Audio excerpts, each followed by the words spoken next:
అందరికీ వందనాలు. మనం గత వీడియోలోని 7 తలలు కలిగి ఉన్నటువంటి ఘట సర్పం, దాని మీద 10 కొమ్ములు, అంటే 7 తలలంటే 7 అగ్రరాజ్యాలని చెప్పుకున్నాం. దాని మీద 10 కొమ్ములంటే 10 మంది రాజులు అని చెప్పుకున్నాం. ఈ 10 మంది రాజులే వీళ్ళే అరబ్బ రాజ్యాలని చెప్పుకున్నాం. అయితే వీళ్ళు అరబ్బ రాజ్యాలు వాళ్ళే అని ఖచ్చితంగా మనం ఈరోజు వాక్యం ద్వారా తెలుసుకుందాం.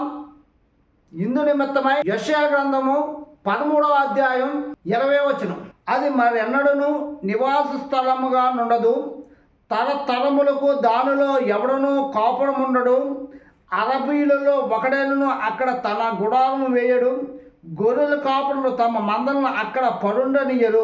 యెరూషలేములో ఉన్న ఇశ్రాయేలు ప్రజల్ని 7 ఏళ్ల శ్రమలో ఎవరు కలుగు చేస్తారంటే ఆ ఘట సర్పం ద్వారా మనకి దేవుడు వాక్యం ద్వారా చెప్తున్నారు. ఆ ఘట సర్పం 7 తలలు కలిగి ఉంది. ఈ 7 తలాలే 7 అగ్రరాజ్యాలు. దాని మీద 10 కొమ్ములు ఉన్నాయి. ఒక్కొక్క కొమ్ము ఒక్కొక్క రాజును సూచిస్తుంది. ఈ రాజులే అరబ్బులు. ఎందుకు ఇక్కడ వాళ్ళని కూడా రాజ్యాల కింద ఎందుకు చెప్పలేదంటే, మనం భారతదేశంలో ఉన్నాం. మనం ఎటువంటి ప్రభుత్వంలో ఉన్నామంటే, మనందరం కూడా ఎలక్షన్ జరిగిన తర్వాత మనందరం ఓట్లు వేస్తాం. ఓట్ల ద్వారా ప్రధానమంత్రి నిర్ణయించుకుంటాం. కానీ అరబ్ దేశాల్లో అటువంటి పరిస్థితి ఉండదు. అక్కడ ఓట్లు కానీ ఎలక్షన్ కానీ ఏమి ఉండదు. అక్కడంతా కూడా రాజుల పరిపాలన జరుగుతుంది.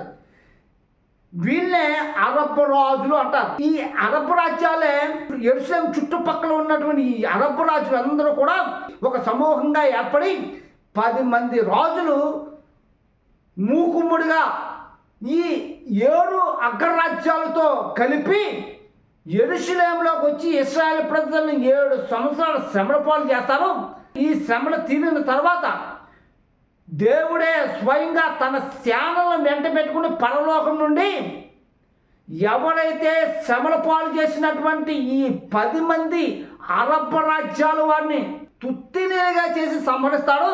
సంహరింపబడిన తర్వాత వాళ్ళ దేశాలు ఏ విధంగా ఉంటాయంటే, సుఖ విలాసాలతో, అష్టైశ్వర్యాలతో, సిరి సంపదలతో ఉన్నటువంటి అరబ్ రాజ్యాలన్నీ కూడా నేల మట్టం ఊడ్చి శిథిలమైపోయి సర్వనాశనమైపోయి వాళ్ళు కలిగి ఉన్న నివాస స్థలాలు, ఎత్తైన భవనాలు, వాళ్ళ రాజవీధులు, వాళ్ళ యొక్క మహాపట్టణాలు, వాళ్ళ యొక్క క్యాపిటల్ సిటీలు, వాళ్ళ యొక్క రాజధానులు అన్నీ కూడా సర్వనాశనం అయిపోతాయి.